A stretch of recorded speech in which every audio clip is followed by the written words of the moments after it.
Chers amis, nous sommes réunis pour une nouvelle émission de notre podcast Faire École. Et j'ai aujourd'hui le plaisir de recevoir monsieur Olivier Babot, co-auteur avec Laurent Alexandre d'un ouvrage au titre redoutable « Ne faites plus d'études », n'est-ce pas, paru chez Buchet-Castel, tout récemment. Monsieur Babot, bienvenue et merci d'avoir accepté de dialoguer avec moi au sujet de cet ouvrage. La tradition veut que l'invité commence par se présenter. Je vous en prie. Bien, bonjour, merci de votre invitation. Je suis ravi de venir vous parler de ces sujets passionnants et graves et en même temps enthousiasmants. On va voir justement qu'ils sont ambivalents. Donc Olivier Babot, je suis professeur à l'université de Bordeaux. J'enseigne les sciences de gestion. Et je suis aussi créateur et fondateur et président de l'Institut Sapiens, qui est un think tank orienté autour de l'idée justement que les technologies changent le monde pour le pire et pour le meilleur, et que pour que ça soit pour le meilleur, évidemment, il y a des conditions de possibilité qu'il importe de mettre en question. Voilà. Et par ailleurs, je suis chroniqueur et essayiste, puisqu'une de mes activités, c'est d'écrire un certain nombre de livres. J'ai eu notamment La tyrannie du divertissement, Le nouveau désordre numérique, L'ère de la flemme sur la crise de l'effort, dont on parlera peut-être un peu, finalement indirectement, et puis Ne faites plus d'études, qui est le dernier en date. Bon, très bien. Alors, venons-en directement au sujet, et à ce titre très accrocheur, légèrement agressif, puisque d'une certaine manière, il doit être vécu par l'université et le monde académique comme une mise en question assez directe. Pourquoi avoir choisi un titre aussi accrocheur ? Alors d'abord, le titre est très important pour avoir des lecteurs. Et l'un des problèmes de notre époque, comme vous le savez, c'est que le nombre de lecteurs fond comme une motte de beurre au soleil. Et donc il faut essayer d'alerter. Et en réalité, nous croyons que ça n'est pas exagéré, car il y a une urgence. Et d'ailleurs, nous commençons notre introduction par la panique. Voilà. Ça part d'une panique. On dit très bien avec Laurent Alexandre, mon co-auteur, que nous étions très adaptés au monde d'avant. Nous avons adoré les études. Nous en avons fait beaucoup, lui et moi. Et puis moi-même, je suis toujours enseignant et je le fais avec un très très grand plaisir. Mais nous voyons que le monde est en train de se transformer. Évidemment, ne faites plus d'études, ça n'est pas du tout un plaidoyer contre le savoir ou l'apprentissage, c'est même exactement le contraire. Puisque les études que nous critiquons sont les études au sens classique, justement devenues un peu paresseuses, un peu la massification aidant, avec beaucoup de, disons, un niveau qui n'est pas toujours celui qui était autrefois, un décalage de plus en plus grand avec les besoins de l'économie et puis même les besoins de réalisation, parfois d'ailleurs des détournements politiques malheureusement. Et donc nous disons, les études vont devoir être toute la vie, il va falloir apprendre toute sa vie, probablement dans des cadres beaucoup plus larges, mais aussi plus en accord avec la technologie, en travail avec elle. Et ça veut dire en fait un monde, et c'est dommage pour les paresseux, car c'est un monde où il va falloir être beaucoup plus travailleur, encore plus travailleur qu'autrefois. Et ça va être un monde extrêmement exigeant, il va falloir faire beaucoup plus. Donc ne faites plus d'études, faites beaucoup plus. D'accord, très bien. Alors, vous dites étudier toute sa vie. Mais moi, j'ai vu, vous y insistez à plusieurs reprises dans votre ouvrage. Mais je me suis dit, mais au fond, fait-on autre chose dans la vie que d'apprendre en permanence ? Je veux dire, bien sûr, dans le système éducatif français et universitaire français, le diplôme de fin d'études, de préférence prestigieux, garantit une carrière tranquille au fond. On a été lauréat de l'ENA, on est couvert pour toute sa carrière, etc. Mais ça, c'est l'aspect institutionnel et système. Mais d'un autre côté, humainement, est-ce qu'on arrête d'apprendre ? Moi, j'ai l'impression d'apprendre tout le temps. C'est pas parce que j'ai repris récemment aux élections législatives, à l'occasion des élections législatives, une activité intellectuelle assez intensive que je dis ça. Même en tant que retraité, je ne cessais de lire, de me documenter, de m'intéresser aux choses. Et j'ai toujours l'impression que mon existence, comme celle d'ailleurs de tous mes concitoyens, c'est un véritable cheminement d'initiation permanent. Alors pourquoi je trouve pour ça cette espèce d'injonction, il va falloir étudier tout le temps, je trouve qu'elle tombe un peu à plat, puisque de toute façon on ne fait que ça en réalité. Alors, première réponse qu'on peut faire, c'est que c'est probablement une attitude qui malheureusement n'est pas totalement représentative de la totalité des gens. Beaucoup de gens ferment leur dernier livre le jour où ils ont fini leurs études et ne les ouvrent plus tellement. Et même professionnellement, on a du mal, naturellement, on adore les routines, on a du mal à apprendre vraiment, c'est-à-dire se remettre en cause, parce que l'apprentissage finalement c'est changer des connexions neuronales, et c'est très souvent aussi remettre en cause des perceptions que vous pouviez avoir ou des convictions. C'est une attitude qui est difficile et qui demande un effort, et non, il faut bien le dire, tout le monde ne fait pas cet effort. Et puis aujourd'hui, ça fait longtemps qu'on dit on va devoir apprendre tout au long de sa vie, mais c'était plutôt un slogan. En réalité, c'était il y a peu de gens, il y a des gens qui reprenaient des études, d'ailleurs j'en vois beaucoup à l'université, et c'est formidable, ils y trouvent beaucoup de nourriture, mais il y a peu de gens justement qui ont ce courage-là.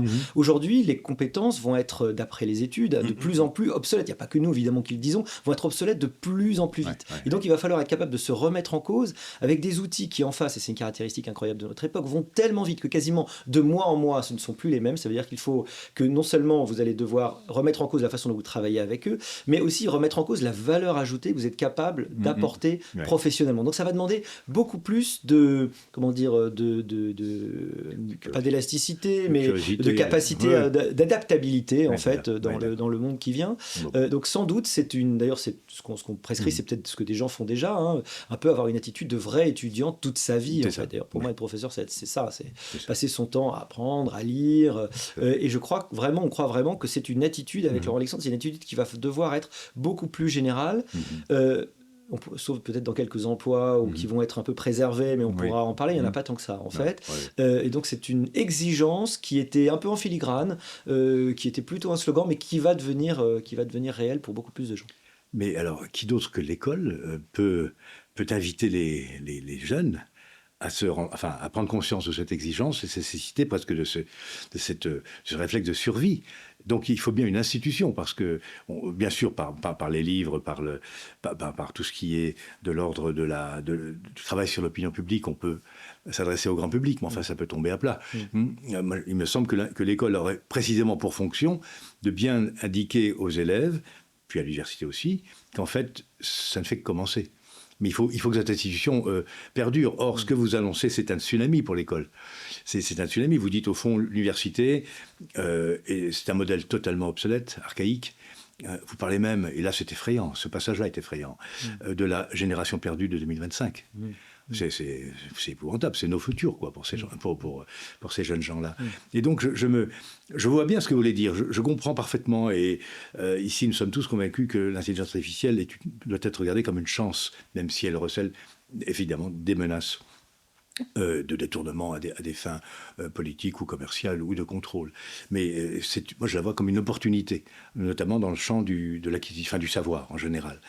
Simplement, on voit bien que entre ce que vous annoncez, qui paraît en effet inéluctable, et l'adaptation qui va être nécessaire de la part du grand public et surtout des jeunes, il y a une espèce de grand vide. Le but, c'est pas l'institution. Oui. Le but, c'est ce pourquoi l'institution est faite. Oui. Les formes des institutions vont évoluer. Il y aura toujours des institutions, ce qu'on peut appeler école. Il faut toujours revenir évidemment aux étymologies. Oui. L'école, la scolé en grec, c'est le loisir studieux. C'est ce que vous faites quand vous êtes assez riche pour ne pas travailler, ce qui était une grande chance autrefois. Oui. Et c'est tout l'honneur de nos sociétés de l'offrir indifféremment à tous les enfants, et évidemment, quel que soit l'âge, le sexe, naturellement, tous les enfants en train de se faire cette capacité à avoir accès au savoir. Nous, ce qu'on croit, c'est pas que l'institution en elle-même est mauvaise, absolument pas. C'est que déjà, elle avait évidemment beaucoup de défauts, et on n'a pas besoin de nous pour les avoir remarqués, malheureusement. Des défauts de reproduction des inégalités, de difficultés de plus en plus à élever un certain niveau, avec un effondrement du niveau, de massification pour l'université qui est de plus en plus en décalage avec les exigences. Ces problèmes existaient déjà. Ils vont être augmenter, ils vont devenir vraiment cruciaux, dramatiques avec l'arrivée de l'intelligence artificielle. Et en même temps, nous croyons que ces nouveaux outils vont apporter, si on le veut, si on a le courage, des moyens pour ces organisations, ces institutions, de se transformer, d'avoir de nouvelles formes, d'être plus efficaces pour arriver à leur but, parce que leur mission est toujours la même, permettre d'élever des travailleurs, consommateurs, citoyens libres, éclairés et heureux. En fait, si on peut résumer, je ne sais pas si ça me résumer, mais moi c'est comme ça que je vois ça pour mes enfants. C'est le projet républicain. Grosso modo, voilà, celui de l'éducation, projet républicain, instruction plus éducation, et c'est toujours ce projet-là, on va pouvoir le faire beaucoup mieux, car aujourd'hui, il faut bien se rendre compte que c'est de plus en plus un naufrage. Donc c'est une très très bonne nouvelle. Vous savez, en cours de stratégie, on dit toujours opportunité et menace, ce sont les mêmes choses, sauf qu'une opportunité, c'est une menace que vous avez su retourner ou dont vous avez su faire un levier. La menace, c'est l'opportunité que vous avez loupée. Voilà. Donc c'est une opportunité. Il va falloir que toutes ces institutions se réinventent, et je crois que c'est très excitant, y compris d'ailleurs les enseignants eux-mêmes qui vont devoir, et c'est formidable, je pense, voir leur place changer. Ça ne veut pas dire qu'ils vont disparaître. Non. Leur place va changer. Je crois qu'on va pouvoir apprendre de plein de façons. On va en parler. Bon, exactement. Tout à fait. Donc bon, effectivement, c'est pas le grand remplacement, comme dirait Luc Ferry, en matière de... Le professeur demeure la cheville ouvrière de la transmission. Mais vous le définissez davantage comme un mentor, comme un passeur, comme un intermédiaire. Guide, on peut dire, il y a plein de mots. Oui, tout à fait. Donc, bon. Et donc ça, évidemment, ça va supposer un changement de culture absolument radical dans le corps enseignant, que ce soit de l'enseignement scolaire ou de l'enseignement universitaire. Comment faire? Parce que, bien sûr, bon, l'institution va se mettre en branle, elle a commencé d'ailleurs, par des plans de formation, des livrets d'adaptation de l'IA aux enseignements, etc. Ça commence à venir, mais c'est très lent. Et j'ai pas l'impression qu'à l'université, par exemple, pour la formation initiale des professeurs, on est bien percuté là-dessus. Apparemment, les programmes, j'ai regardé, c'est les mêmes, il n'y a pas du tout. Alors que vous parlez véritablement d'un choc, d'un tsunami, d'un changement de paradigme, d'un changement de système, d'un changement d'univers. On a l'impression qu'aujourd'hui encore, le message n'est pas tout à fait rentré. Donc, puisque vous êtes universitaire, comment expliquez-vous ça, cette espèce je ne sais pas si c'est du déni, de la crainte, enfin bon. Pour en avoir parlé avec beaucoup de mes collègues, il y a très peu de déni, il y a beaucoup de conscience en fait, beaucoup de conscience de la nécessité de changer, mais on connaît très bien l'incroyable inertie de ces grandes organisations. Plus vous êtes grand, plus vous êtes lourd. C'est pareil pour la santé, on sait qu'il y a plein d'innovations qui sont à portée de main, elles sont à un clic de distance, mais en réalité c'est très très difficile. Regardez le dossier médical personnalisé, parce que c'est pareil, qui devrait être techniquement qui est possible depuis 20 ans, je pense au moins, mais on n'y arrive toujours pas, alors que ce serait en termes de santé extraordinaire. Pour l'éducation, c'est la même chose, il faut avoir cette idée que il y a plein de choses qui sont possibles, mais l'inertie du système, c'est pas la mauvaise volonté réellement des gens, même si parfois il peut y avoir des peurs injustifiées, c'est qu'il faut tout changer dans la façon de fonctionner. On n'est pas passé de la charrette à cheval à la voiture en améliorant la charrette à cheval. Et à un moment donné, il y a un saut extraordinaire. Et c'est là qu'il faut sans doute dire la perspective la plus passionnante de tout ça. Il y a un livre qui s'appelle The Two Sigma Problem, le problème des deux sigmas. Un sigma, vous savez, c'est l'écart type. Oui, l'écart type. Quand on passe d'une personne devant 30 ou 40 ou encore plus à la fac, puisqu'il m'arrivait d'être 800 à Dauphine, devant 800 étudiants à Dauphine, moi j'adore faire cours, mais enfin, en termes d'utilité, vous êtes obligé de faire un cours moyen, vous larguez les moins bons, vous ennuyez les meilleurs, et c'est évidemment ce qui se passe aussi dans le secondaire ou dans le primaire, vous êtes obligé de faire quelque chose de moyen, vous êtes 1 pour 30. C'est pas parce que c'est utile, c'est pas parce que c'est efficace, c'est parce que c'est la seule chose qu'on puisse se payer budgétairement. Et on sait très bien que si vous êtes un 1 pour 1, c'est-à-dire maître-disciple, précepteur-élève, vous avez une augmentation de l'ordre de 2 sigma, 2 écarts types dans les résultats. Donc ça, c'est un truc qui nous fait rêver, évidemment. Et voilà, et c'est l'idée que nous pouvons arriver à ce que chacun, demain, nous ayons pour une partie de la transmission. C'est qu'une partie. Bien sûr, il y aura de l'humain, bien sûr, il y aura du travail en commun, il y aura de la socialisation, il y aura un professeur guide, être humain, mais beaucoup de passages du savoir. Et nous, dans le livre, on se contente pour l'instant de l'enseignement supérieur, mais on voit bien que dans notre tête, derrière, il y a des choses qui peuvent se faire après. Mais on parle avant tout. En droit, on voit extrêmement bien. Moi, j'ai été de l'ancienne école quand on faisait du droit ou même de la philosophie. Comment aujourd'hui, avec une IA intelligente, vous pouvez progresser extraordinairement en beaucoup moins d'heures et de façon beaucoup plus adaptée à votre façon d'apprendre. Et pour tout ce qui est, comprendre la pensée d'un philosophe, par exemple, ou comprendre l'œuvre d'un auteur, vous allez pouvoir faire une très très bonne partie du travail. Et après, travailler en équipe, parler avec le professeur, échanger, faire des liens. Et ça, c'est une transformation extraordinaire. Peut-être moins d'heures de cours, mais des moments seul avec votre IA Aristote, parce qu'évidemment, nous ne résistons pas au plaisir de citer. Il fallait être le fils du roi de Macédoine pour pouvoir se payer le meilleur professeur de l'histoire de l'humanité, en tout cas de l'époque de l'histoire de l'humanité probablement, qui était Aristote. Voilà. Ça donnait à Alexandre le Grand, tant mieux pour Alexandre. Mais il n'y avait qu'Alexandre qui pouvait profiter des cours d'Aristote. Aristote n'avait pas don d'ubiquité. Or, demain, il y aura Aristote doué d'ubiquité. C'est l'extraordinaire espoir qu'on peut avoir. Vous savez, pendant longtemps, on pensait que les inégalités étaient dues aux inégalités d'accès au savoir. Depuis Internet, on se rend compte que c'est à un clic de distance, mais que malheureusement, c'est plutôt le contraire qui se passe. La diffusion est de moins en moins bonne. Bien là, on pourra même plus dire que c'est parce qu'on n'a pas le professeur qu'il faut, parce que chacun aura, à coût marginal zéro, ce sera facile de l'offrir à chaque petit Français, le meilleur professeur pour ce passage et cet apprentissage. Ça ne veut pas dire qu'on pourra forcer les gens à être curieux, mais on pourra au moins vérifier certaines choses. Et on verra, par exemple, plus, je termine là, mais on verra plus quelqu'un arriver en terminale et confondre infinitif et participe passé. Parce que normalement, le professeur aura pu faire travailler ad libidum jusqu'à ce qu'il y arrive. Ça sera plus possible. Alors que ce n'était pas possible quand vous aviez 30-40 élèves, parce que vous ne pouvez pas suivre tout le monde. Vous êtes obligé de faire avec les lacunes. Mais ça ne dispensera tout de même pas les étudiants de lire les grands auteurs dans le texte. Au contraire, Bon. Au contraire. Parce que bon, l'IA peut faire des résumés tout à fait, enfin des synthèses tout à fait brillantes de la pensée d'un philosophe, mais je ne pense pas qu'on puisse se dispenser de le lire dans le texte. Bon, ou la littérature. Ou la littérature. D'ailleurs, il faut bien dire, il y a deux modes, et ça d'ailleurs c'est très important, il y a deux modes sur l'intelligence artificielle. Vous pouvez même sur GPT-5, il y a un mode étudier et apprendre. Et à ce moment-là, il ne vous donne pas la réponse, il vous guide pour apprendre, pour comprendre. C'est pas du tout la même chose que, tiens, fais ma disserte, voici mon texte. Et c'est ça, ce qui est absolument essentiel de comprendre, c'est que cet outil, il est très ambivalent.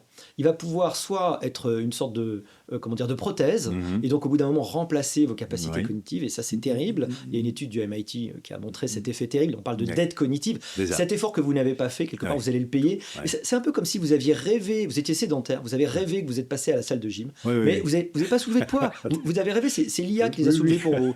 Et donc ça donne des mauvais résultats. Rêver son passage à la salle de gym, ça donne des mauvais résultats. Et ben là c'est exactement la même chose, mais l'étude du MIT montre aussi que quand vous utilisez cette intelligence artificielle comme un levier, comme une sorte de coach, de sparring partner, là c'est formidable. Moi je raconte toujours que maintenant quand je fais un peu de voiture tout seul, toi j'écoute de la musique, parfois des podcasts, mais aussi je dialogue avec mon IA.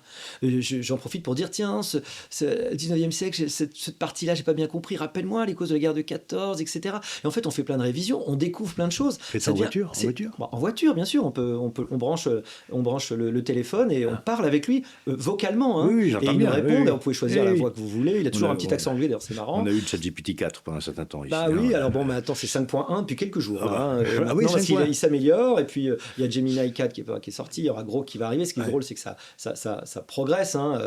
Comme on dit dans la Silicon Valley, it is as bad as it gets. C'est-à-dire que quand vous avez un outil, ça sera le pire que vous connaîtrez à partir de maintenant, parce que ça ne va faire que s'améliorer de façon extraordinaire. Donc, c'est comme si j'avais à côté de moi un professeur de tout, extraordinaire, pédagogue, qui me permet, si je voulais parler mathématiques, il le ferait, géographie, et on peut s'enrichir, mais il faut le dire, ça demande une volonté, ça demande une forme de discipline, une forme d'attitude, de posture de la part de l'apprenant. Donc finalement, c'est ça que l'école et l'enseignement supérieur aussi demain va devoir transmettre, cette posture de l'apprenant, puis cette joie d'apprendre. C'est peut-être pas ce que l'école malheureusement toujours transmet. Non, bien sûr, non, malheureusement. Je veux l'apprendre est un peu lointaine, la curiosité n'est pas forcément très développée, c'est vrai, et or tout repose là-dessus. Ce qui est assez redoutable en termes sociaux, puisqu'il y aura ceux qui, d'une certaine manière, auront compris les enjeux et iront même jusqu'à vous le proposer à un moment donné, le droit à être augmenté, à la toute fin. Oui. Ça, on peut parler d'eugénie si vous voulez. Oui, bon, d'accord. Bon, là, ça va très très loin, mais bon. Et puis, il y a ceux qui, au fond, se laisseront bercer et utiliseront l'IA comme dans un supermarché. J'ai besoin de savoir ça. Comme on le fait parfois, d'ailleurs, sur Wikipédia, quand un nom propre nous échappe, on dit, bon, qui c'est déjà ce bonhomme? Hop. Mais ceci, évidemment, n'instruit pas. Ça ne fait que renseigner, c'est tout. Ça n'est pas la même chose. D'accord. Bon, très bien. Donc l'université est sommée de se réveiller. Et vous pensez que c'est faisable en un temps on parle aussi du temps politique, parce que ça signifie finalement de repenser l'organisation générale des études, en tout cas des études au moins jusqu'à la licence, et après les gens auront pris le pli, mais pour les acquisitions premières. Et donc pour l'instant, rien n'est envisagé à aucun niveau. Je veux dire, on auditionne régulièrement M. Baptiste, etc. J'ai jamais entendu prononcer le mot d'IA. On verra bien, puisqu'on va l'auditionner là. Je pense qu'il doit y avoir quelques idées là-dessus. Ces services ont dû lui produire des notes. Mais comment est-ce que vous voyez le processus? Parce que là, c'est urgent, en fait. Étant donné que la Chine, les États-Unis, bien sûr, et d'autres grandes nations, la Russie sans doute, sont à fond. Ils ont compris. Eux, ils n'ont pas les barrières éthiques ou déontologiques que nous avons, nous. Oui. En fait, il y a 4 temporalités. Il y a celle de la machine, extraordinairement rapide. Et puis, il y en a 3 autres qui connaissent des inerties diverses. Vous avez parlé de la politique, c'est vrai, qui a leur propre rythme. Oui, les institutions elles-mêmes, qui ont d'autres rythmes. Bien sûr. On fait des maquettes théoriquement tous les 5 ans, donc ça ne se refait pas tout le temps. Peut-être quand on va refaire les maquettes, on va prendre en compte les choses, et je vais y revenir. Et puis, il y en a une troisième, c'est la temporalité économique, c'est-à-dire la rapidité avec laquelle les entreprises elles-mêmes changent leur façon de fonctionner, donc les compétences et les emplois dont elles ont besoin, et donc l'espèce d'appel d'air, parce que, ce qui est à preuve du contraire, une bonne partie des universités sont quand même censées former pas seulement de nouveaux nouveaux profs, c'est formidable de former des profs à leur tour, mais c'est censé former des gens qui vont être utiles professionnellement. Ce qui est un truc un peu difficile à dire d'ailleurs à l'université qui a pris la massification et les postes de profs, mais qui n'a jamais tout à fait accepté l'idée qu'elle existe pour autre chose que le savoir pour le savoir. J'adore le savoir pour le savoir, mais à ce moment-là, ça n'est pas à l'État de financer l'étudiant qui fait savoir pour le savoir. Que tout le monde puisse aller apprendre ce qu'il veut, à la limite, pourquoi pas entrer dans les amphis, comme je l'ai fait quand j'étais étudiant, tous les amphis ouverts et en profiter, c'est formidable. Mais à un moment donné, il faut quand même une réflexion coût-avantage, parce que c'est un coût collectif qui est quand même assez important, si je ne me trompe pas, 14 000 euros par étudiant et par an. Donc il y a quand même, on est en droit de demander quelque chose là-dessus, et pourquoi pas une contribution si jamais c'est juste pour le plaisir. Et ce serait absolument normal. Alors, pour l'université, il va falloir se repenser. En fait, il y a déjà le feu. Il n'y a pas le feu seulement parce qu'on sait que l'université devient le dernier choix des parents, en fait, en réalité, sauf quand vous êtes évidemment en médecine ou en droit, puisque ce sont vous avez l'obligation de passer par là. Donc, comme il y a un monopole universitaire, vous êtes obligé de passer. Mais sinon, c'est quand même très difficile de se battre contre plein d'alternatives qui existent. Mais depuis 3 ans, on va fêter, à l'heure où on parle, on va fêter les 3 ans de ChatGPT 3.5, qui a été à l'époque espèce de coup de tonnerre dans un ciel serein. On pensait que sur l'IA, ça allait être plutôt lent, on pensait qu'il y avait un nouvel hiver. Puis tout d'un coup est arrivée cette technologie inouïe des LLM, des large language models, de ce qu'on appelle l'IA générative, capable de produire des textes avec une qualité, de répondre à des questions de façon qu'on ne pensait pas possible en fait quelques heures avant. Voilà, ça a changé pour toujours. Et de ce jour-là, les étudiants ont commencé à ne plus travailler à la maison. Il faut le dire. Hein. C'est très rare aujourd'hui un étudiant qui va vraiment faire les trucs à la maison parce qu'il sait très très bien qu'un prompt bien fait à ChatGPT va lui permettre de faire son rapport de stage, une bonne partie de son rapport de stage et tous les rapports qui autrefois étaient faits à la maison. Il y a au moins ça qu'il faut changer tout de suite. C'est-à-dire qu'il faut changer la façon dont on évalue. Une évaluation qui est faite à la maison n'a plus grand sens. Il faudrait faire évoluer les cours aussi. C'est-à-dire qu'il faudrait... on ne peut pas juste expliquer qu'il ne faut pas l'utiliser. C'est complètement stupide puisqu'en plus dans le travail, on va leur demander d'utiliser l'outil. Donc il faudrait repenser complètement l'enseignement, non seulement avec ce que cet enseignement, ces outils peuvent apporter à la transmission de savoir, qui jusque-là est très traditionnel, le cours en amphi, cours descendant, savoir descendant. Mais je pense qu'il y a beaucoup de choses à questionner, même si encore une fois j'adore faire cours, y compris les cours en amphi. Et après, repenser la façon dont vous allez intégrer dans les enseignements, dans la façon de procéder, l'existence de cet outil qui pose d'énormes problèmes. C'est très difficile pour un jeune, même très bien formé, avec un bac+5 de très très bon niveau, alors ne parlons pas des autres, d'avoir une valeur ajoutée face à la machine. C'est très difficile. Ça demande aujourd'hui, certes la machine se trompe, certes parfois ses résultats sont améliorables, parce qu'en plus on ne fait pas toujours les bons prompts, c'est pas toujours suffisamment bien fait.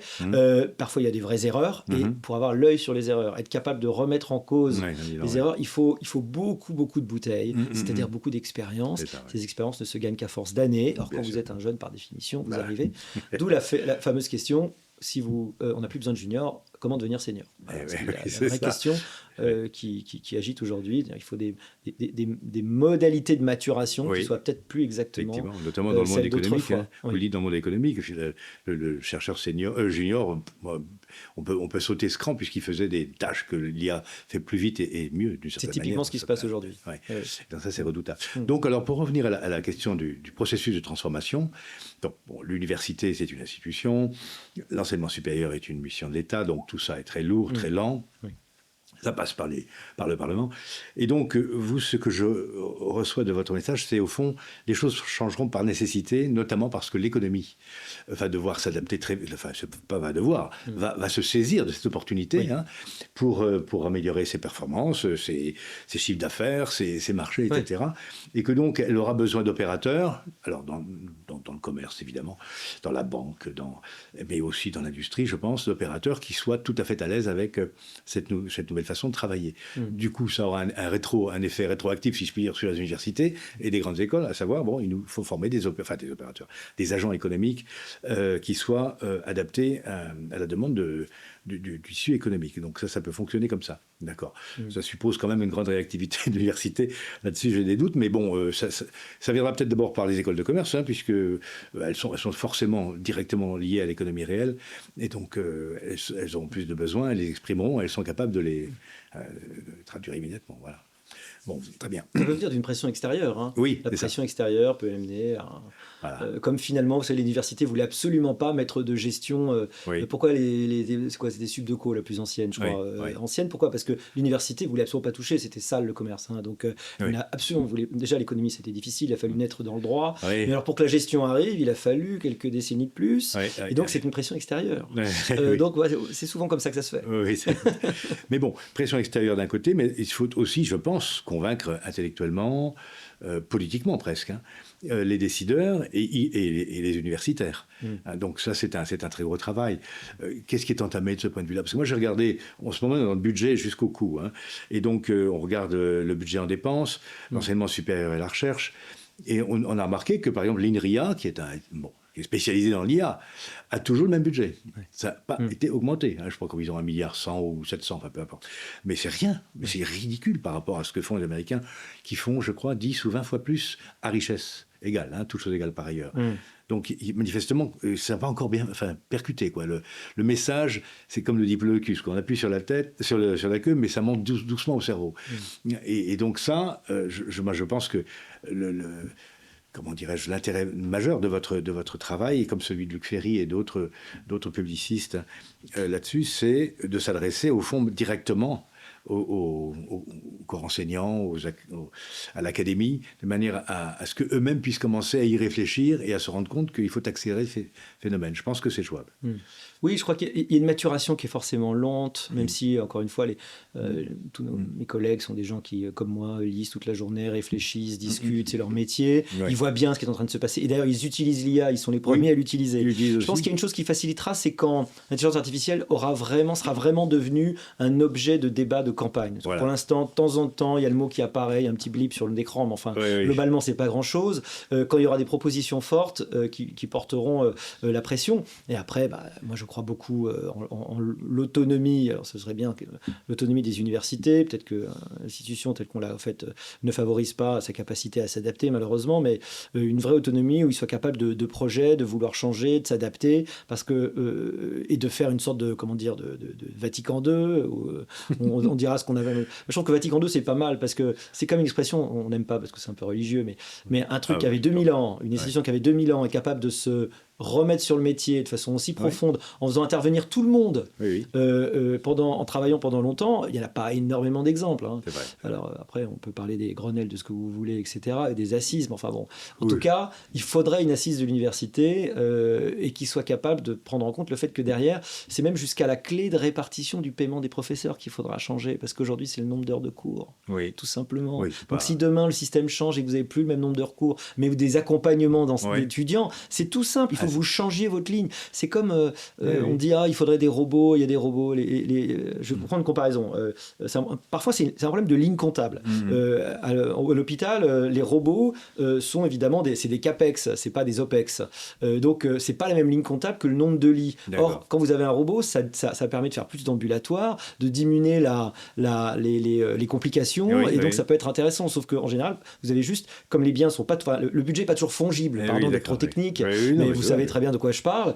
Donc, on peut pas porter les dépenses d'une ligne à une autre. Et donc, en fait, c'est juste qu'on peut pas innover pour des raisons de structure comptable. Là, il y a quelque chose à repenser dans la mission du professeur, puisqu'on veut changer la façon dont le professeur fonctionne. Alors, évidemment, ça nécessite aussi de réfléchir, comme on le fait dans le livre, au problème du pluralisme de l'IA, de la neutralité, parce que l'IA, ça peut vous manipuler, évidemment, et ça manipule de façon terrible. Comment on s'assure? Est-ce qu'on fait une IA étatique? Alors là, j'y crois absolument pas. Ça va être une horreur absolue. Il faut au contraire essayer d'avoir un outil qui va évoluer.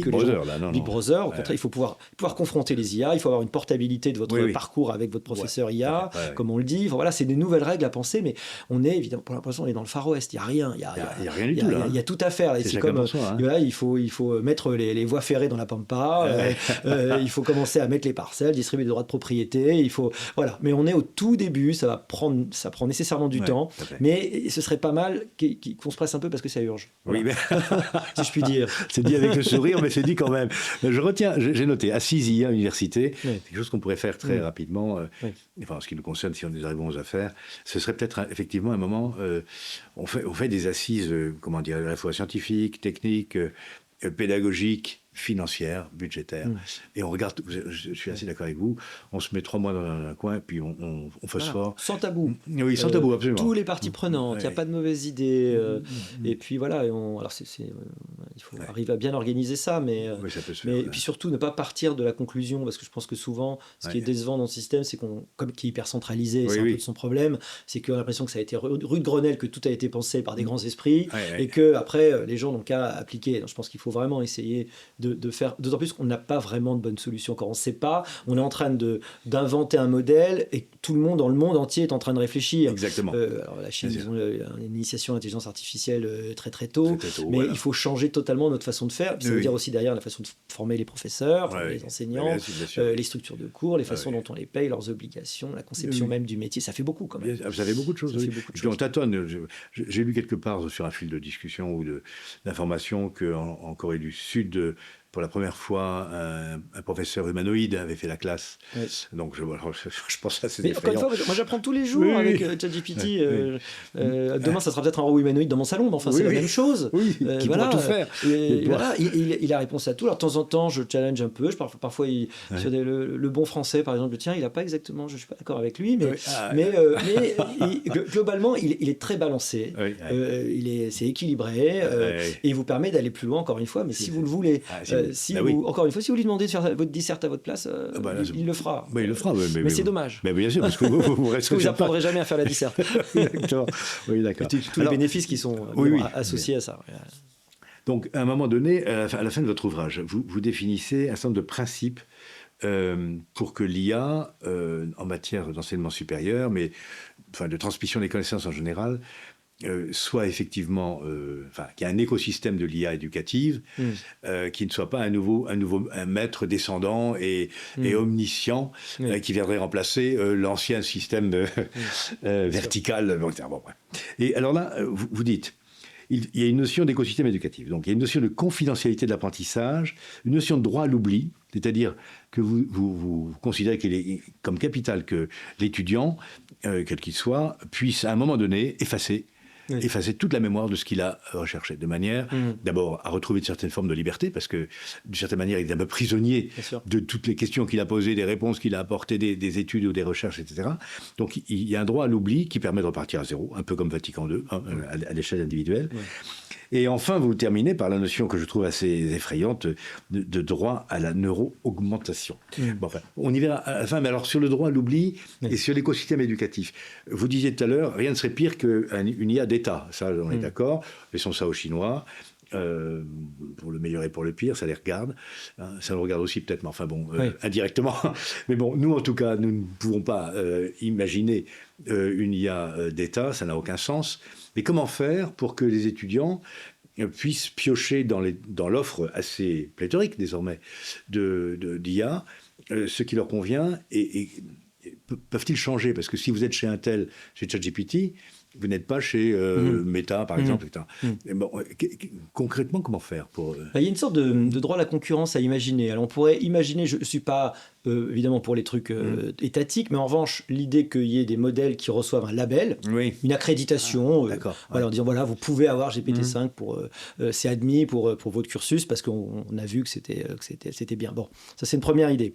La deuxième idée, c'est qu'il faut absolument une forme de portabilité, c'est-à-dire que si vous êtes engagé depuis, ça fait 10 ans que vous travaillez avec un professeur, avec un fournisseur, au bout d'un moment, vous êtes attaché avec votre fournisseur si vous n'êtes pas capable de dire, je prends toutes mes données et je m'en vais, et pour les porter ailleurs, parce que toute la connaissance très fine, c'est ça qui fait la force du modèle, c'est qu'il vous connaîtra mieux que vos parents, mieux que votre mère, mieux que vous-même en fait. Il saura comment vous apprenez, il connaîtra vos lacunes, vos forces, il saura ce que vous avez appris, ce que vous ne savez pas, là où vous butez, etc. Et donc il faut absolument que cette connaissance, elle est très précieuse, et donc il faut que vous puissiez la porter. Et puis en même temps, ce qui est un peu terrible, c'est que ce que votre professeur de 3e a fait avec vous, à la limite, on l'a oublié, tout le monde l'a oublié, et puis personne ne le saura jamais. Voilà. En revanche, là ce qui est terrible dans ce modèle, c'est que tout est enregistré. C'est une immense société de verre où vous avez un registre, c'est comme le Bitcoin, il y a un registre total de tout ce qui est fait. Et donc, il est très important pour des questions peut-être de liberté, parce que d'abord, on a le droit de se tromper, on a le droit de se tromper. Il ne faut pas que ça soit quelque chose qui vous limite, il faut vraiment que ça soit juste quelque chose qui soit une sorte d'aide personnelle pour progresser. Ouais. L'important, c'est ce que vous savez faire après. C'est pas le cursus. Mais c'est quand même extrêmement... Et donc, il faut être capable de fixer des règles, voilà, de portabilité, de neutralité, de pluralisme.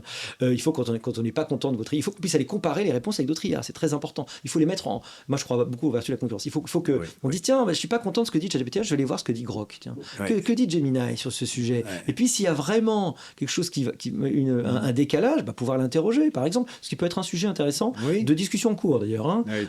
Opposer les IA entre elles, en disant, tiens, regardez, vous voyez ce fait-là, c'est pas exactement... Alors, bien sûr, si c'est avec la Chine, c'est paroxystique, parce que si vous lui demandez, parlez-moi de Tiananmen, parlez-moi des Ouïghours, vous aurez une vision, ou la personnalité du président Xi, je suis certain que vous aurez une vision, disons, voilà, particulière. Ce qui est important, c'est qu'il y ait évidemment cette liberté démocratique, liberté de critiquer, liberté de voir les deux côtés, le bien et le mal. Et donc, c'est tout un écosystème on voit bien informationnel, en fait, à penser. On voit bien à quel point l'IA est intrusive quand même, puisqu'effectivement, vous travaillez avec ChatGPT, et ChatGPT qui peut aller dans Big Data chercher tout ce que vous avez, par exemple, acheté en ligne, il peut tout savoir de vos goûts, par exemple. Je pense qu'on peut aller effectivement aller chercher pas mal de données. On vit déjà dans une maison de verre, en fait. Bien sûr, c'est déjà le cas. Bien sûr. La preuve, c'est que, en tant que client potentiel, que consommateur, nous sommes suivis à la trace. L'algorithme montre très bien qu'il vous connaît. Il connaît bien. Mais tout ça, donc, effectivement, ChatGPT, parlons de lui, saura tout ça, vous avez raison, il connaîtra mieux que nos parents, ou que nos voisins, ou même que nos conjoints. Et ça, c'est assez effrayant. Pensez-vous qu'un jour, on puisse en effet avoir un droit à l'oublier, dire, bon, je repars à zéro, je change de vie, je change de tout, de métier, bref, et je veux effacer toutes mes données. Est-ce que ce sera ça possible ? Je pense que c'est possible. Regardez, même les tout-puissants GAFA, et donc les Meta, parce que c'est plus de F, c'est Meta maintenant en particulier, mais ils respectent les règles nationales. Vous pouvez demander les données, il va toutes les données qu'il a sur vous, il va vous les donner. Je pense que vous pouvez faire effacer les choses aussi, il y a les moyens. Donc, il y a encore heureusement force à la loi, voter démocratiquement dans le cadre de la séparation des pouvoirs, toutes ces choses auxquelles on tient, quoi.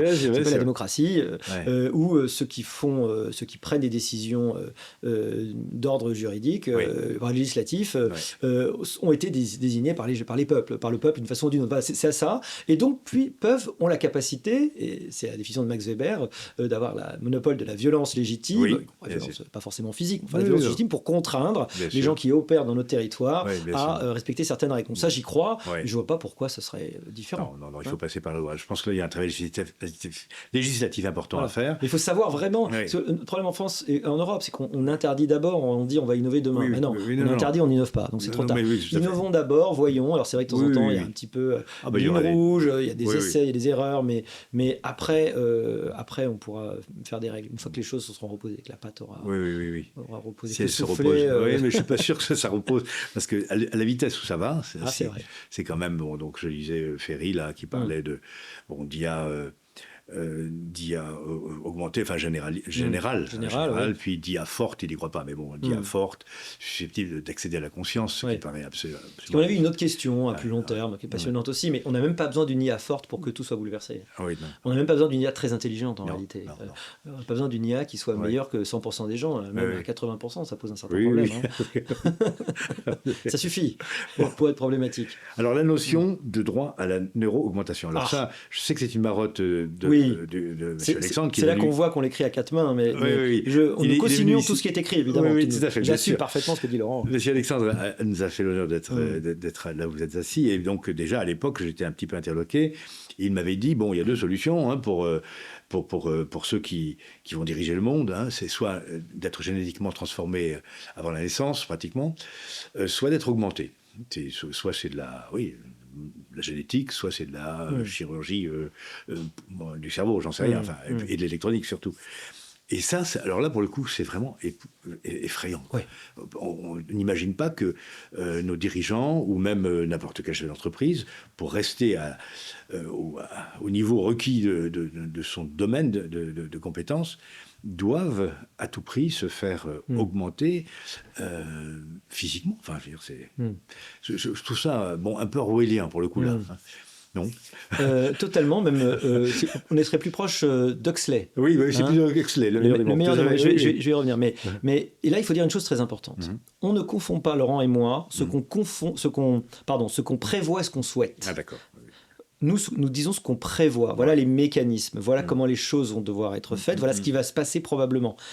Nos souhaits n'ont pas beaucoup de place dans cette affaire et je ne suis pas sûr qu'on parle d'ailleurs tellement de nos souhaits là-dedans. Non. Encore une fois, nous on aimait bien le monde d'avant. Moi j'adore la campagne, le feu de bois. Moi j'étais très adapté au monde des technologies, d'avant les technologies. Ça m'allait très très bien. Puis celui où il y a un premium pour les gens qui sont formés à vie, pour moi ça m'allait bien aussi.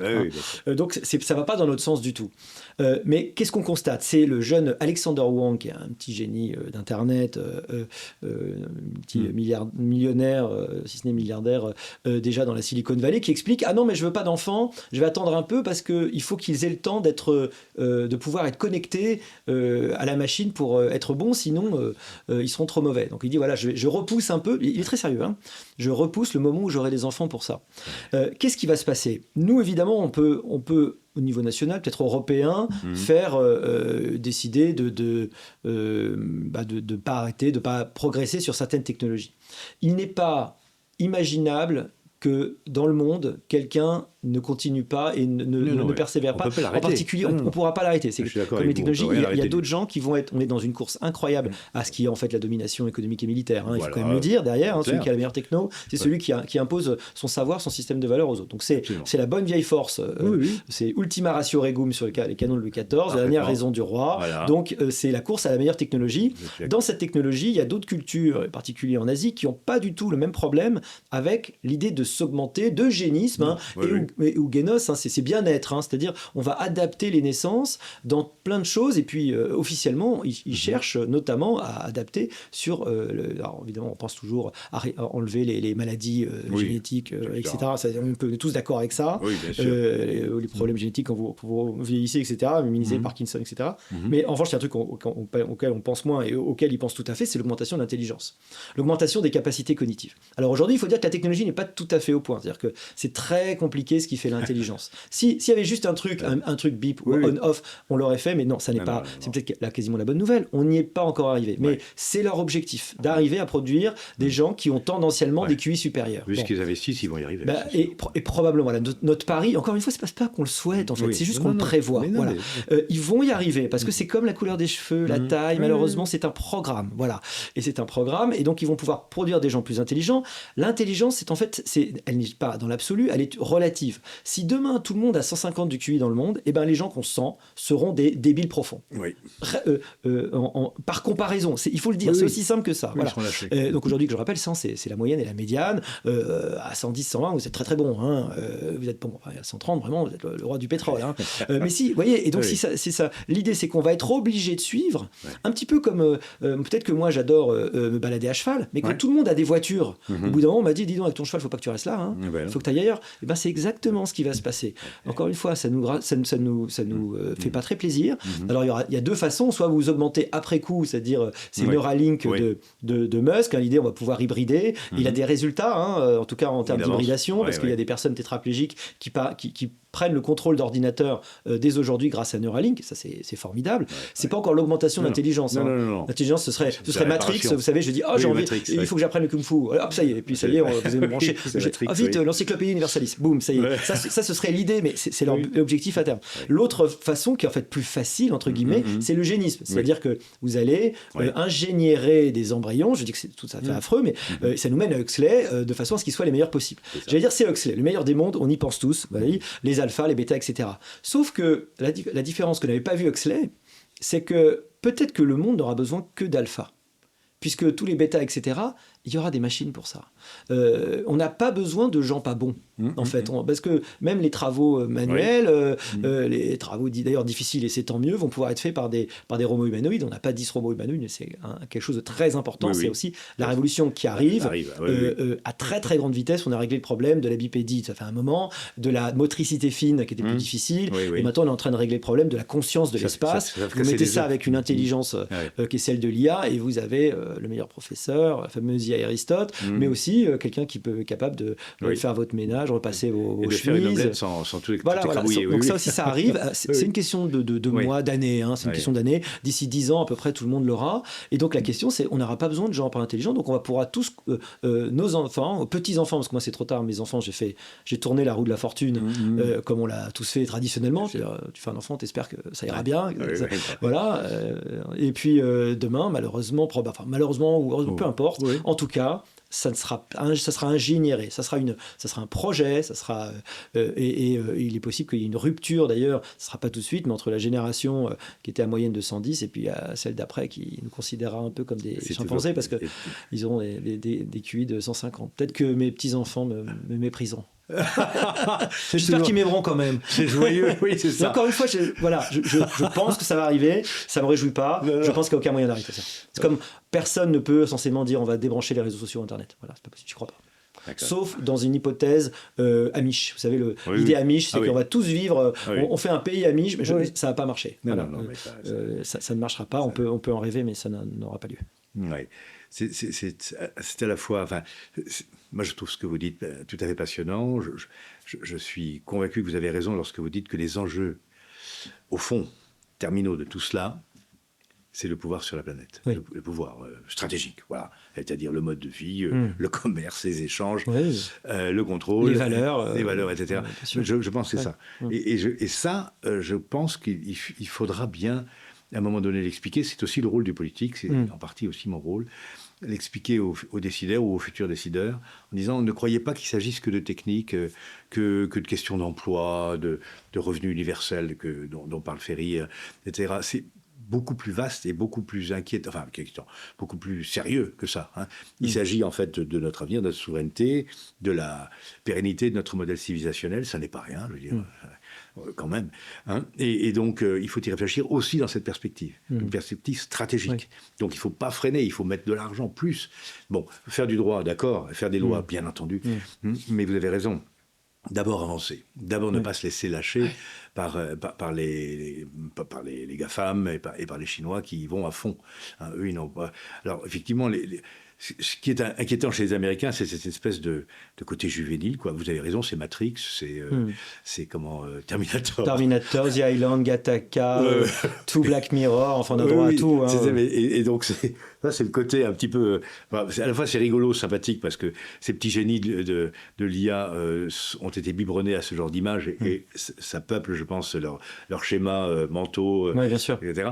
Bon, donc, d'une certaine manière, c'est une faiblesse sympathique. Mais bon, il ne faut pas que ça nous entraîne non plus n'importe où comme ça. Oui, vous avez raison. Il faut qu'on ouvre les yeux sur... Parfois, on a l'impression qu'on prend des décisions comme si d'abord on était seul au monde. Et comme si tout le monde était gentil, et c'était formidable, et que notre seul problème, c'était nos problèmes internes. Mais le monde ne nous veut pas du bien, globalement. Depuis l'Ukraine, il faut quand même qu'on ouvre les yeux.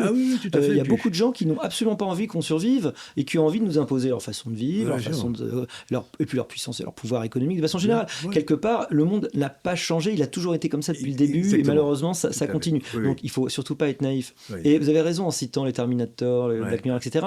Ce qui est très troublant aujourd'hui, c'est que, vous savez, à la Renaissance, on faisait des utopies. On écrivait des utopies, c'est-à-dire des mondes idéaux. On était capable de dire, voilà, il est possible de changer la société ici et maintenant, on peut l'améliorer. C'est toute l'idée, le projet moderne, en fait, de dire qu'il est capable, on n'attend pas seulement la vie après la mort, c'est qu'on peut améliorer la société ici. Et puis c'est la croyance du politique. On faisait des utopies au sens Eutopos, c'est le bon... En fait, utopie, c'est à deux ententes. Eutopos, c'est aussi le lieu qui n'existe pas, le U privatif en grec, mais c'est aussi le Eutopos, le bon lieu, le lieu souhaitable. Et aujourd'hui, on a l'impression qu'on est capable de ne penser que des dystopies, des lieux non souhaitables, des lieux terribles, des lieux dysfonctionnels. Absolument, Où est notre capacité d'imaginer un futur positif aujourd'hui ? Et ça en revient au fait qu'on a l'impression que beaucoup de partis politiques ne sont capables que de vendre de la nostalgie, ou le retour illusoire à un passé qui ne reviendra pas. Ou de la crainte. Ou de la crainte, peur, ou de la crainte. Raison, et je pense que la victoire devrait revenir, probablement va revenir de plus en plus à ceux qui sont capables de donner une vision positive de cet avenir. Alors, bien sûr, il y a des dangers, il y a des menaces, il y a des choses qui peuvent aller mal, mais voilà ce qui peut être positif pour tout le monde et voilà comment les choses peuvent être bien, et pas seulement dans le retour à une sorte d'âge d'or qui n'aura pas lieu. Ce sont les nations jeunes qui sont porteuses de tout ça. C'est intéressant. C'est plus facile. Quand vous êtes jeune, vous êtes moins tiré par votre passé. Mais oui, bien sûr. Oui, bon, c'est presque... Moi, je ne regrette pas que la France soit une nation riche d'histoire, du tout. Mais bon, voilà, on a l'histoire qu'on a. Il faut penser à nos petits-enfants, vous avez raison, à nos petits-enfants, parce que, bon, nous, d'une certaine manière, on a fait, surtout moi, notre temps et on a fait ce qu'on avait à faire dans le cadre qui était le nôtre, mais on ne peut pas passer son temps à se dire c'était le bon temps, ça n'a aucun sens. C'est même... En plus, on idéalise beaucoup le passé. Oui, en plus, oui, c'était mieux avant. Je dis, dans les années 80-90, c'était pas si extraordinaire. Aujourd'hui, tout le monde est là, oh là là, c'était formidable. C'était bien, pas le du bon tout. vieux temps, non. Non, tout à fait. Donc moi, je pense que nous avons le devoir moral et politique, au contraire, de nous approprier l'intelligence artificielle et tout ce qu'elle offre d'opportunités et d'approcher cette problématique de manière résolument optimiste. Alors, pas l'optimisme béat, ça sera bien, etc. Non. Il y a énormément de choses qu'on peut améliorer. Vous parliez tout à l'heure des maladies génétiques que l'on peut combattre, notamment aussi grâce au progrès de la génétique et de l'IA, etc., de tout ce que peut faire. J'ai lu beaucoup ce que Laurent Alexandre disait sur la nouvelle médecine, en disant, d'ailleurs ça il me l'a dit de vive voix, il m'a dit en fait l'IA est meilleure que les médecins. Comment ça? Il m'a dit oui, elle est meilleure que les médecins, même quand les médecins assistent l'IA a des meilleurs diagnostics, après pour le reste c'est différent. Et donc bon, on ne peut pas refuser ça, et non seulement pas refuser, mais il faut se féliciter de ça. Je suis d'accord là-dessus, et moi ça m'inspire, notre conversation m'inspire parce que je contribue à rédiger le programme éducatif et l'enseignement supérieur de Marine Le Pen ou de Jordan Bardella pour 2027. Et donc, nous avons d'ailleurs un groupe au sein du groupe RN spécialisé dans cette affaire. Alexandre Sabatou est le responsable. Et donc maintenant, me voici président d'une mission d'information parlementaire. Donc vous voyez, on progresse au moins dans l'organisation. Et plus j'avance au fond dans la connaissance ou la première approche de l'IA et de ses possibilités, plus je me rends compte que c'est une chance et que c'est un sujet politique. Plus ça va, plus... Avant, je voyais comme un sujet technique, en disant, bon, on va canaliser ça, vieux réflexe. Bon. Non, c'est un sujet politique, c'est un sujet stratégique. Il faut qu'on y aille, il faut qu'on y aille à fond, qu'on mette énormément d'argent, nos meilleurs chercheurs, qu'on travaille de manière européenne, etc., ou mondiale, mais on ne peut pas rester à la traîne, il faut qu'on se saisisse de ça, comme on a inventé le canon 75, quoi, c'est pareil. Il faut la dernière technologie, on sait le faire, on est capable de le faire, on est assez intelligent pour ça. Il faut l'utiliser pour nos enfants et nos petits-enfants, et pour notre souveraineté ultérieure, je pense. Voilà. Bon, très bien. Je regarde ma montre, c'est pas poli, mais pardon. Voilà. Bon, très bien. Vous couperez ça, Étienne. Monsieur Babot, je vous remercie infiniment pour cet échange très riche. Vraiment, j'ai été honoré de pouvoir dialoguer avec vous ainsi. Vous m'avez ouvert un certain nombre de perspectives, notamment sur le plan stratégique. J'ai noté votre idée et je la retiens. Je la soumettrai aux autorités d'assises nationales sur l'IA et ses conséquences sur notamment les systèmes universitaires, etc. Parce qu'il va falloir qu'on progresse et il faut qu'on se pose à un moment donné, je suis d'accord avec vous, il faut qu'on se pose collectivement, les politiques, les économistes, les scientifiques, les enseignants, pour organiser notre appropriation de ce nouveau moyen de puissance qu'est l'intelligence artificielle. Donc merci beaucoup. Merci.